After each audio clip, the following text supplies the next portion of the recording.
اعوذ باللہ من الشیطان الرجیم، بسم اللہ الرحمن الرحیم۔ محترم والدین، اساتذہ کرام اور عزیز طلباء، السلام علیکم۔ آج ہم اکیڈمک اردو جماعت چہارم کی کتاب کے صفحہ نمبر 8 اور 9 پر سبق نمبر 2 کی مشق کریں گے۔ آئیں بچوں، اب مشق کے سوالات اور ان کے جوابات لکھتے ہیں۔ نعت کے مطابق درج ذیل سوالات کے جوابات لکھیں۔ نمبر 1 ہے، تیری چاہت نے کرم فرمایا۔ اس مصرے میں تیری چاہت سے کیا مراد ہے؟ اس کا جواب ہے حضرت محمد صلی اللہ علیہ وآلہ وسلم کی محبت۔ نمبر 2، نعت کے کون سے شعر میں غار حرا میں نازل ہونے والی پہلی وحی کی طرف اشارہ ہے؟ دوسرے شعر میں۔ نمبر 3 ہے، ورنہ ہر شے پہ تھا باطل چھایا۔ شاعر نے اس مصرے میں باطل کسے کہا؟ جواب ہے، دور جہالت کو باطل کہا گیا ہے۔ نمبر 4 ہے، آخری شعر میں شب معراج کا ذکر ہے، وضاحت کریں۔ آسمانوں کی سیر اور اللہ تعالیٰ سے ملاقات نے آپ صلی اللہ علیہ وآلہ وسلم کو تمام انسانوں میں عظمت کا اعلیٰ مقام عطا فرمایا۔ مشق کا دوسرا سوال ہے، نعت پڑھ کر درست جوابات کی نشاندہی ٹک سے کریں۔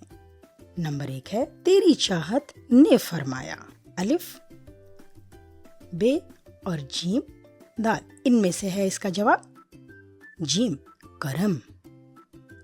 نمبر 2 ہے، حق کو پھر تو نے، اس کا جواب ہے بے، بلند۔ نمبر 3 ہے، تو نے ہی ظلم کی توڑی، اس کا جواب ہے بے، زنجیر۔ نمبر 4 پر ہے، نقش عظمت کا تیری، اس کا جواب ہے الف، چمکایا۔ بچوں، صفحہ نمبر 9 پر سیکھنے کی 4 مہارتوں کے بارے میں بتایا گیا ہے۔ سب سے پہلے ہے سننا۔ طلباء استاد صاحب کی زبانی نعت سنیں اور آہنگ اور تلفظ پر غور کریں۔ بولنا، اپنے اسکول کے بزم ادب کے پروگرام میں رسول اللہ خاتم النبیین صلی اللہ علیہ وآلہ وسلم کی سیرت طیبہ پر 2 منٹ کی تقریر کریں۔ پڑھنا، کمرہ جماعت میں اپنے ساتھی طلباء کے سامنے نظم کے پہلے 2 شعر بآواز بلند، لے اور درست تلفظ سے پڑھیں۔ لکھنا، سیرت النبی صلی اللہ علیہ وآلہ وسلم کے موضوع پر 10 جملے تحریر کریں۔ زبان شناسی، ہم معنی یا مترادف الفاظ، جن الفاظ کے معنی ایک جیسے ہوں انہیں ہم معنی یا مترادف الفاظ کہتے ہیں، جیسے شب اور رات دونوں کے ایک ہی معنی ہیں۔ درج ذیل الفاظ کے مترادف لکھیں۔ سہل، آسان، آفت، مصیبت، خوشی، مسرت، آفتاب، سورج، ایثار، قربانی۔ سوال نمبر 2 ہے، ہم معنی یا مترادف الفاظ پر ٹک اور جو ہم معنی یا مترادف الفاظ نہیں ہیں ان پر کراس کا نشان لگائیں۔ کرم، آگ کا پجاری، کراس۔ فلاح، بھلائی، ٹک۔ صدا، خاموشی، کراس۔ چاند، قمر، ٹک۔ باجا، راگ۔ ناراض، رنجیدہ۔ قوت، طاقت، ٹک۔ بڑا، بزرگ، ٹک کا نشان لگائیں۔ صداقت، سچائی، اس پر بھی آپ ٹک کا نشان لگائیں گے۔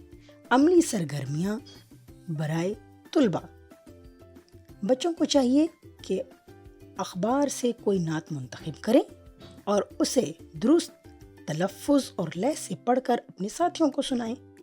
سیرت طیبہ پر انٹرنیٹ سے کوئی دستاویزی پروگرام منتخب کریں اور سن کر اس کے اہم نکات اپنے ساتھی طلباء کو بتائیں۔ طلباء کسی دوسرے شاعر کی نعت بچوں کے جریدے سے منتخب کر کے اپنے ساتھیوں کو دکھائیں اور کاٹ کر اپنی کاپی میں چسپاں کریں۔ طلباء نئے الفاظ کو خط کشید کریں اور خط کشید الفاظ کے معنی لغت سے تلاش کر کے لکھیں۔ طلباء نعت کو لے اور ترنم سے پڑھنے کی مشق کریں اور جماعت میں عملی مظاہرہ کریں۔ طلباء رسول اللہ خاتم النبیین صلی اللہ علیہ وآلہ وسلم کی سیرت مبارکہ کا کوئی واقعہ انٹرنیٹ سے سنیں اور اپنے استاد صاحب کو اس واقعہ کے اہم نکات بتائیں۔